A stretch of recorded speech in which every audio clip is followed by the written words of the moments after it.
నాకు ఎలాంటి ఇల్లీగల్ వ్యవహారాలతో నాకు సంబంధం లేదు. ఫోన్ ట్యాపింగ్ అని చెప్పి లీకు వీరుడు రేవంత్ రెడ్డి గారు పాపం డైరెక్ట్గా ప్రెస్ కాన్ఫరెన్స్ పెట్టే దమ్ము లేదు, డైరెక్ట్గా ఆధారాలు ప్రజల ముందు పెట్టే దమ్ము లేదు, ఏముందో విషయం ఎవరికి తెలియదు. పోలీస్ రిమాండ్లో ఉన్న వాళ్ళకి కూడా ఫోన్లకు వెళ్ళి మీకు లీకులు వస్తాయి. ఈయన లీకు వీరుడు. మరి లీకు వీరుడు ఏదో కష్టపడి నా క్యారెక్టర్ అసాసినేషన్ చేయాలనే ప్రయత్నంలో చాలా బలంగా ఉన్నాడు. ఎవరో హీరోయిన్లను నేను బెదిరించిన అంటది ఆ మంత్రి. ఆమెకు నెత్తుందా లేదా నాకు తెలియదు.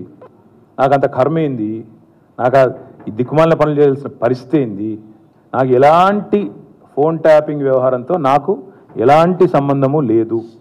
ఈ అడ్డమైన మాటలు ఎవరైనా మాట్లాడితే, చెత్త మాటలు ఎవరైనా మాట్లాడితే వారు మంత్రి అయినా ముఖ్యమంత్రి అయినా తాట తీస్తాము, లీగల్గానే చూసుకుంటాం. తాట తీస్తామంటే మళ్ళీ మీరు ఇదే యూట్యూబ్లో తమ్మునీళ్ళు పెట్టి తాట తీస్తామన్నాడు ఈయనకు అహంకారం ఎక్కువ అని చూపెడకూరి. అదే వినండి, తొందరపడకండి. తప్పకుండా లీగల్గానే ఎదుర్కొంటాం, న్యాయపరంగానే ఎదుర్కొంటాం. మాకు ఎవరిని బెదిరించాల్సిన అవసరం కానీ ఎవరిని ట్యాపింగ్ చేయాల్సిన అవసరం కానీ లేదు. కానీ దయచేసి మీడియా మిత్రులు నేను కూడా కొడతా ఉన్నా. 2014లో మా ప్రభుత్వం వచ్చింది. మా ప్రభుత్వం రాకంటే ముందు కాంగ్రెస్ ప్రభుత్వం 10 ఏళ్ళు ఉంది. ఆనాడు కాంగ్రెస్ ప్రభుత్వంలో దయచేసి ఇది గుర్తుపెట్టుకోండి, రాయండి, మీరు కావాలంటే మీ ఆర్కైవ్స్లోంచి తీయండి. ఆనాడు కిరణ్ కుమార్ రెడ్డి గారు 2011లో ముఖ్యమంత్రిగా ఉన్నప్పుడు మేము ఆరోపణలు చేయాల.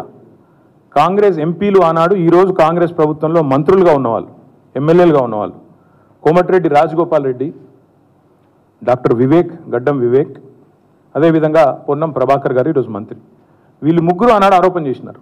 సుఖేందర్ రెడ్డి గారు కూడా ఉన్నారు అనుకుంటా. అప్పుడు మా ఫోన్లను ట్యాపింగ్ చేస్తున్నాడు కిరణ్ కుమార్ రెడ్డి, తెలంగాణ కాంగ్రెస్ ఎంపీల ఫోన్లను ట్యాపింగ్ చేస్తున్నాడు కిరణ్ కుమార్ రెడ్డి అని చెప్పి ఆనాడు కాంగ్రెస్ ఎంపీలు అప్పటి కాంగ్రెస్ ప్రభుత్వం మీద ఆరోపణ చేశారు. సరే, ఆ తర్వాత ముఖ్యమంత్రి గారు నేను చేయట్లేదు అన్నాడు, అది వేరే విషయం. నేను రేవంత్ రెడ్డి గారిని కూడా కోరుతా ఉన్నా, మీరు 2014 నుంచి ఎందుకు, అంతకుముందు మీ వాళ్ళే ఆరోపణ చేశారు కదా, 2004 నుంచి తీయండి. ఫోన్ ట్యాపింగ్ ఏమేమి జరిగింది, ఎక్కడెక్కడ జరిగింది, 2004 నుంచి ఏమేమి కుంభకోణాలు జరిగినాయి, లంబకోణాలు జరిగినాయి అన్నీ తీయండి. ఇంకొక మాట కూడా నేను మిత్రులారా మీకు గుర్తు చేస్తా ఉన్నా, అధికారులు మారలేదు, ప్రభుత్వం మారింది, పార్టీ మారింది. ఇదే శివధర్ రెడ్డి ఈరోజు ఇంటెలిజెన్స్ డీజీ అనుకుంటే ఇప్పుడు ఆయన, ఆనాడు ఇంటెలిజెన్స్ ఐజీగా ఉన్నారు కేసీఆర్ గారి గవర్నమెంట్లో. ఈరోజు టీఎస్పీఎస్సీ చైర్మన్గా ఉన్న మహేందర్ రెడ్డి గారు ఆనాడు రాజశేఖర్ రెడ్డి గారి గవర్నమెంట్లో ఇంటెలిజెన్స్ ఐజీ, ఆ తర్వాత మా ప్రభుత్వంలో డీజీ, హైదరాబాద్ సిపి.